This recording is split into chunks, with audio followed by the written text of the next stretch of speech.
विजय तिलक।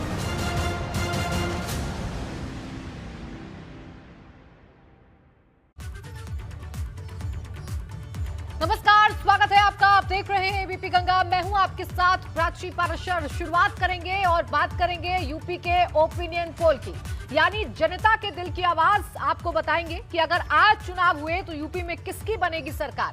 यही जानने के लिए एबीपी ने सी वोटर्स के साथ मिलकर यूपी की जनता का मूड जाना, जिसमें यूपी में फिर से भाजपा की पूर्ण बहुमत की सरकार बनती नजर आ रही है। वहीं योगी आदित्यनाथ मुख्यमंत्री के तौर पर पहली पसंद बने हुए हैं।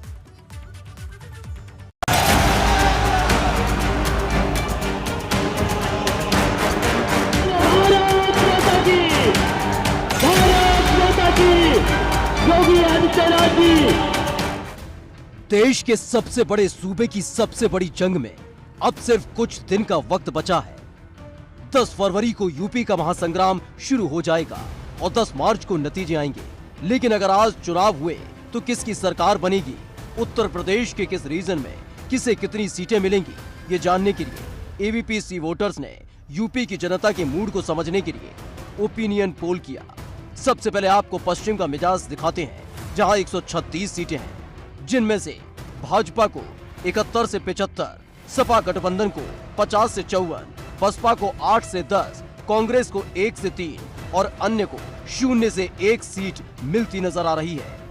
पश्चिमी यूपी के बाद अब आपको अवध की तस्वीर दिखाते हैं, जहां 118 सीटें हैं, जिनमें से भाजपा गठबंधन को 71 से 75 सीटें, सपा गठबंधन को 41 से 45, बसपा को 1 से 3, कांग्रेस को 0 से 1 और अन्य को 0 से 1 सीट मिल रही है। वहीं पूर्वांचल की बात करें तो यहाँ 130 सीटों में से भाजपा गठबंधन को 68 से 72, सपा गठबंधन को 44 से 48 सीटें, बसपा को 5 से 7 सीटें, कांग्रेस को 3 से 5 सीटें और 3 से 5 सीटें अन्य के खाते में जाती दिख रही हैं। और अब आपको बुंदेलखंड की तस्वीर दिखाते हैं, जहां 2017 में भाजपा ने क्लीन स्वीप किया था, लेकिन ओपिनियन पोल के मुताबिक भाजपा गठबंधन को 13 से 17 सीटें, सपा गठबंधन को 2 से 6 सीटें, बसपा को 0 से 1 सीट, कांग्रेस को 0 से 1 सीट और अन्य को 0 से 1 सीट मिलती दिख रही है। अब कुल सीटों की बात करें तो यूपी की 403 सीटों में से भाजपा गठबंधन को 225 से 237 सीटें, सपा गठबंधन को 139 से 151 सीटें, बसपा को 13 से 21 सीटें, कांग्रेस को 4 से 8 सीटें, अन्य को 2 से 6 सीटें मिलती दिख रही हैं।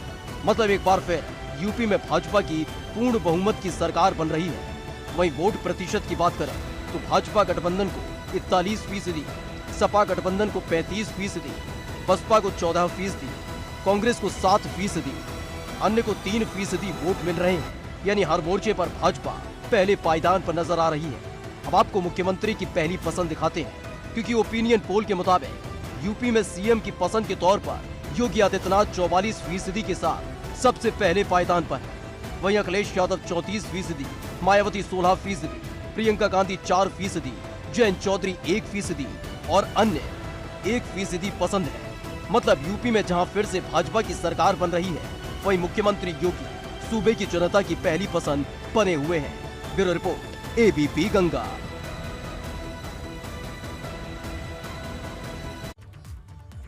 पांच राज्यों में होने जा रही वोटिंग से पहले एबीपी गंगा और सी वोटर ने जनता की नब्ज टटोली है।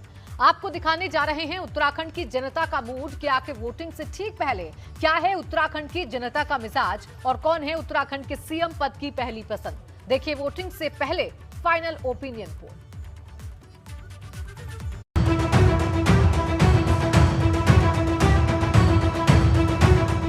उत्तराखंड विधानसभा चुनाव से पहले एबीपी गंगा और सी वोटर्स ने फाइनल ओपिनियन पोल के जरिए जनता की नब्ज टटोली कि आखिर 70 सीटों वाले उत्तराखंड में क्या बन रहा है जनता का मिजाज। सबसे पहले आपको गढ़वाल की जनता का मिजाज दिखाते हैं, जहां कुल 30 सीटें हैं, जिनमें से भाजपा के खाते में 17 से 21 सीटें, कांग्रेस के खाते में 8 से 14 सीटें और आप आदमी पार्टी के खाते में 0 से 1 सीट जाती नजर आ रही है।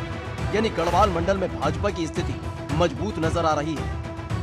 वहीं बात अगर कुमाऊं मंडल की करें तो कुल 20 सीटें हैं, जिनमें से भाजपा के खाते में 7 से 11 सीटें, कांग्रेस के खाते में 9 से 15 सीटें, वहीं आम आदमी पार्टी के खाते में कोई भी सीट जाती नजर नहीं आ रही है। कुमाऊं मंडल में कांग्रेस की मजबूत स्थिति नजर आ रही है। वहीं मैदानी इलाके की बात करें तो कुल 20 सीटें आती हैं। जहाँ जनता का मूड कुछ ऐसा नजर आ रहा है। भाजपा के खाते में 4 से 8 सीटें, कांग्रेस के खाते में 10 से 16 सीटें, आम आदमी पार्टी के खाते में 2 से 3 सीटें जाती हुई नजर आ रही हैं। मैदानी इलाके में भी कांग्रेस मजबूत नजर आ रही है। लेकिन अब अगर उत्तराखंड की कुल सीटों की बात करें तो ओपिनियन पोल बताता है कि 70 सीटों में से भाजपा के खाते में 31 से 37 सीटें, कांग्रेस के खाते में 30 से 36 सीटें, आम आदमी पार्टी के खाते में 2 से 4 सीटें जाती नजर आ रही हैं। यानी कुल मिलाकर उत्तराखंड में भाजपा और कांग्रेस में कांटे की टक्कर है। वहीं अगर वोट प्रतिशत की बात करें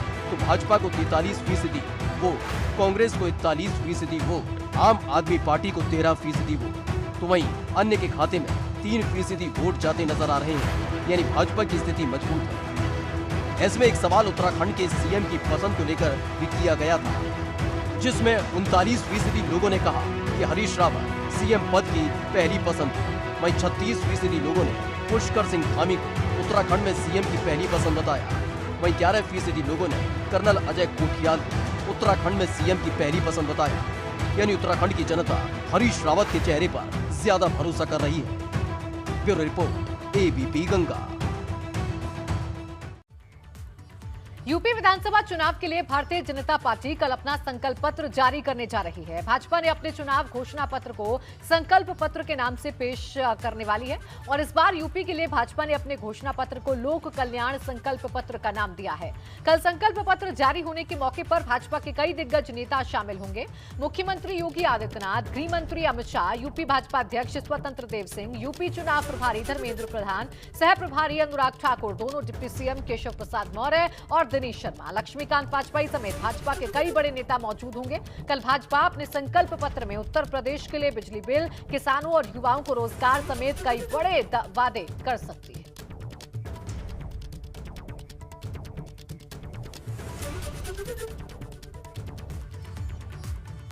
पश्चिम बंगाल की मुख्यमंत्री ममता बनर्जी 2 दिन के दौरे पर लखनऊ हैं। लखनऊ एयरपोर्ट पर उनका स्वागत समाजवादी प्रमुख अखिलेश यादव ने किया। ममता ने उत्तर प्रदेश चुनाव में समाजवादी पार्टी का समर्थन करने का ऐलान किया। ममता बनर्जी ने कहा कि वो चाहती हैं कि उत्तर प्रदेश में समाजवादी पार्टी जीते। ममता ने कहा कि अगर लोगों ने सपोर्ट किया तो अखिलेश ये चुनाव जीत जाएंगे। बीजेपी हारे, इसी के लिए मैं लखनऊ को और फिर वाराणसी में भी हमारा मीटिंग है। हम चाहते हैं समाजवादी पार्टी इलेक्शन में जनता के लिए काम करे और जनता के लिए जीते। इधर केंद्रीय मंत्री अनुराग ठाकुर ने ममता बनर्जी और अखिलेश के साथ साथ आने पर तंज भी कसा। अनुराग ठाकुर ने ट्वीट करते हुए लिखा है, दीदी बंगाल में यूपी वालों को गुंडा बोलती हैं, अब अखिलेश यादव उत्तर प्रदेश में दीदी की अगवानी कर रहे हैं। क्रोनोलॉजी समझ रहे हैं ना।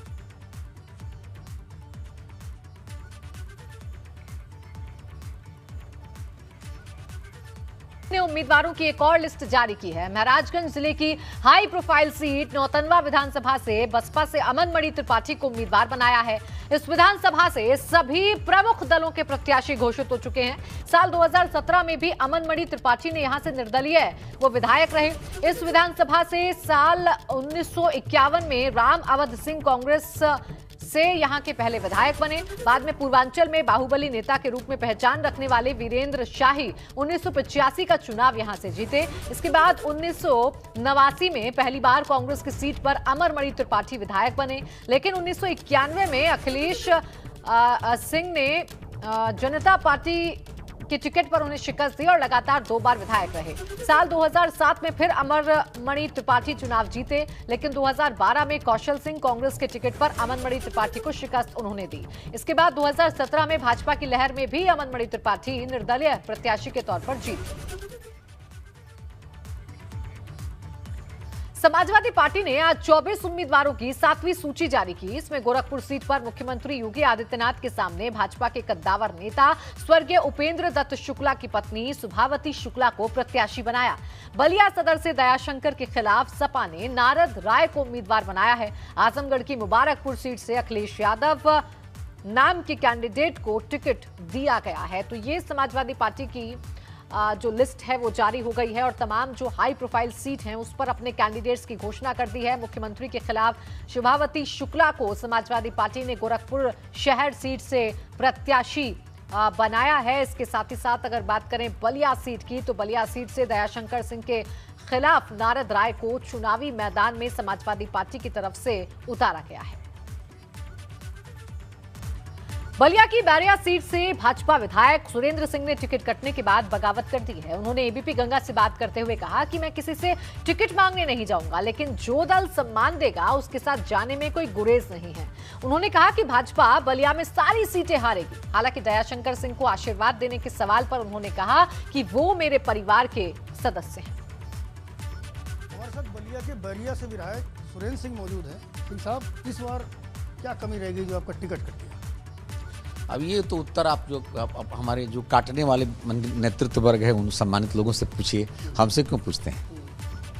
क्या आगे की कार्य योजना है, क्या रणनीति है? आपने एक ट्वीट किया था कि निर्दलीय लड़ेंगे। मैं कल अपने हजारों कार्यकर्ताओं को बुलाया हूं, आज मैं जा रहा हूं। कल मैं निर्णय करूंगा कि क्या करना है। भाई, सामाजिक जीवन सेवा करने के लिए होता है, चाहे विधायक के रूप में करूं, शिक्षक के रूप में करूं, एक सामाजिक जीवन में करूं, एक मजदूर बन करके करूं, करना होता है। सेवा करूंगा। आप तो भारतीय जनता पार्टी के बहुत लंबे समय से सेवक रहे हैं, कार्यकर्ता रहे हैं। समीक्षा नहीं की कि आखिरकार क्या वजह हो सकती है, क्यों आपका टिकट काटा गया? मुझको अपने किसी भी काम पर कोई ग्लानि नहीं होती। मैं वही काम करता हूं जिसमें मुझको गर्व महसूस होता है। मैं कभी याचक बन करके राजनीति नहीं किया हूं और न कभी बन करके करूंगा। मैं परिक्रमा करके भी राजनीति नहीं किया हूं। मैं पराक्रम के बल पर राजनीति किया हूं, करता रहूंगा। सेवा मेरा संस्कार है और वो भी होता रहेगा। विधायक के रूप में था तो विधायक के रूप में करता था, अब विधायक के रूप में नहीं रहूंगा। फिर हो सकता है कि जनता जिता दे तो फिर करूंगा। केंद्रीय मंत्री पीयूष गोयल ने आगरा के बेलनगंज इलाके में डोर टू डोर कैंपेन किया। इस दौरान उन्होंने सीएम योगी की तारीफ करते हुए कहा कि सीएम योगी ने यूपी में बहुत अच्छी सरकार चलाई है और प्रदेश में भयमुक्त वातावरण बनाया। उन्होंने जनता से फिर से भाजपा की सरकार बनाने की अपील की।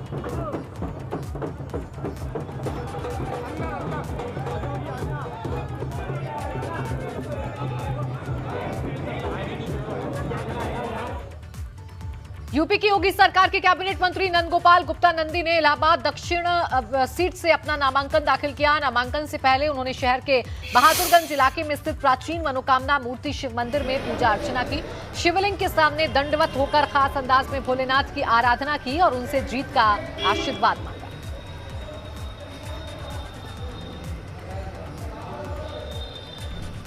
अगर हम 100 नंबर पे हैं तो कोई 90 पे हो, 95 हो तो माने की चुनौती है। 10 पे हैं, 15 का प्रयास कर रहे हैं, कोई 12 पे है, 13 का प्रयास कर रहा है, कोई 1 पे है, 2 का प्रयास कर रहा है। पूरी विधानसभा, जो विधानसभा है गोल विधानसभा है। अगर हैप्पी बर्थडे का हम लोग बच्चों का मनाते हैं, केक की स्लाइस काटते हैं, उसमें सपा बसपा और कांग्रेस है। आदरणीय मुख्यमंत्री जी ने बिना जाति पाति भेदभाव के, धर्म के भेदभाव के काम किया है।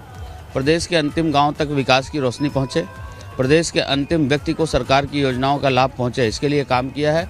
निश्चित रूप से जनमानस का आशीर्वाद हमको प्राप्त होगा, हमारी सरकार को, हमारी